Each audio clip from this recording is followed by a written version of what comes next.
हाँ तो देखेंगे इसमें कह रहा था, क्या से समझेंगे।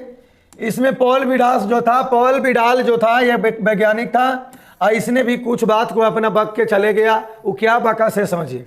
उसने यही बात को बका कि हमारी पृथ्वी को नियंत्रित करने वाली भौतिक नियमों तथा इस पर रहने वाले जीवों के मध्य संबंधों को अधिक संश्लेषित ज्ञान से ही उत्पन्न संकल्पना है। यानी जो भी हमारी पृथ्वी को नियंत्रित करने वाली भौतिक नियमों तथा इस पर रहने वाले जीव के मध्य संबंधों को, एक पृथ्वी के अंदर अति ऊपर जो भी जीव है उसका और भौतिक नियमों का जो भी संबंध है उसके बारे में संश्लेषित ज्ञान को, संकल्पना को उन्होंने मानव भूगोल के बारे में वर्णन किया। इसके बाद जानेंगे, इसके बाद जो है मानव का प्राकृतिकरण क्या है से समझेंगे। मानव का प्राकृतिकरण में जानेंगे कि मानव द्वारा अर्जित की गई प्रौद्योगिकी की सहायता से अपनी आवश्यकताओं की विभिन्न वस्तुओं का निर्माण करता है। मानव ने प्रकृति के नियमों को समझने के बाद ही अपने द्वारा अर्जित औद्योगिक स्तर को प्राकृतिक किया है, जो इस प्रकार है।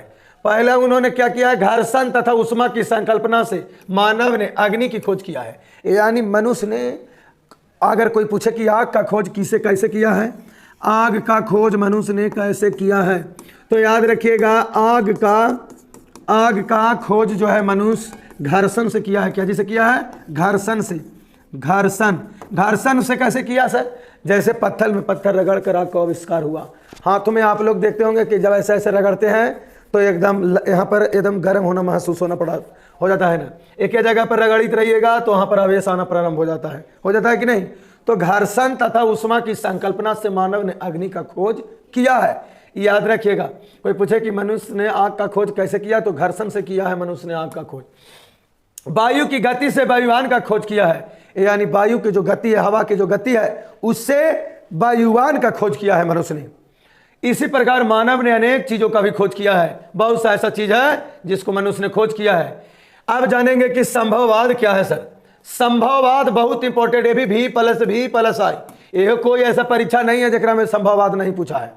संभववाद यह एक भौगोलिक सिद्धांत है जिसके अनुसार मनुष्य के सारे काम पर्यावरण पर निर्भर है। यानी मनुष्य ने जितना भी काम कर रहा है इस सब के सब पर्यावरण पर निर्भर है। कुछ पर निर्भर है, पर्यावरण पर निर्भर है। इसका प्रयोग सबसे पहले जर्मन भूगोलवेत्ताओं ने किया था। इसके प्रवर्तक रैटजेल ने ही था। माने संभववाद जो थे, संभववाद का भी अगर प्रवर्तक हम लोग मानेंगे तो उसका नाम है क्या चीज बच्चे, रैटजेल। लेकिन कोई पूछे कि यह कहाँ के रहने वाले थे, तो जर्मन के, कहाँ के, जर्मनी के रहने वाले थे। और यही भूगोल के बारे में विशेष करके इन्होंने सारे काम को, अपने मनुष्य के सारे काम पर्यावरण पर निर्भर के बारे में इन्होंने वर्णन किया है। इतना ही नहीं, इसके बाद हम लोग आगे जानेंगे कि प्राकृतिक का मानवीनीकरण क्या है।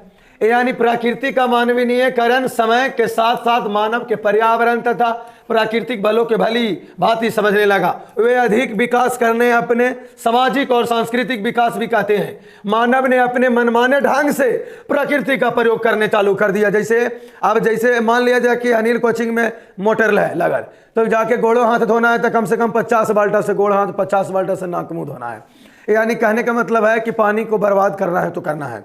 मनुष्य ने प्रकृति को मनमाने ढंग से उपयोग करना चालू कर दिया।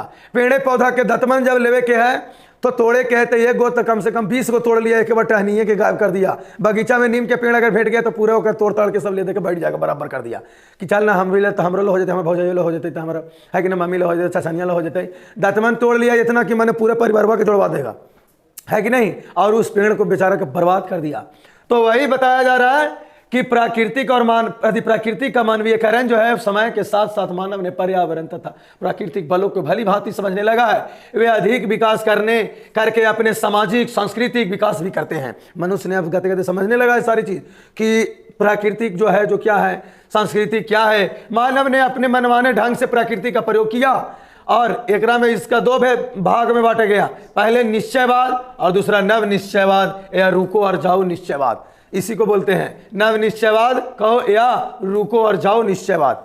समझ गया, यही आप लोग का बताया गया। इसके बाद इतना ही नहीं, ये आपको कहा गया भी कि मानव भूगोल की नवीन विचारधाराएं हैं। मानव भूगोल का विचारधारा कई गो है, जिसमें से कल्याणकारी भूगोल भी एक है। कल्याणकारी भूगोल क्या है सर?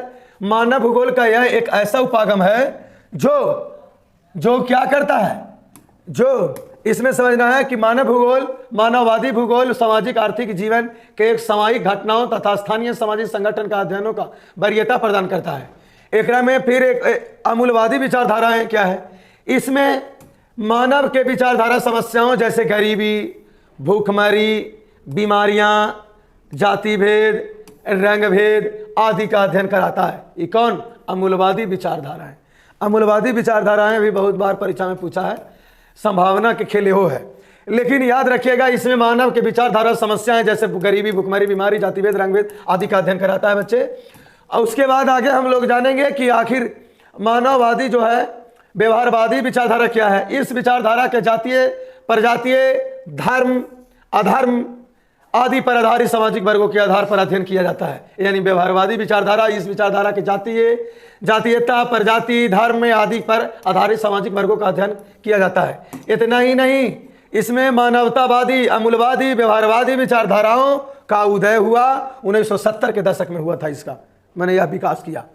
तो बच्चे आप लोग का यहाँ तक आप लोग जो पढ़ाया गया, कुल टोटल परीक्षा के दृष्टि से, एग्जाम की दृष्टि से आपके 5 नंबर परीक्षा में पूछे जाएंगे। इससे ऑब्जेक्टिव लगा के 6 नंबर पूछेंगे। तो याद रखिएगा इसको, एक बार आप लोग ध्यानपूर्वक वीडियो को समझे, देखें। और थैंक यू। जय हिंद, जय भारत।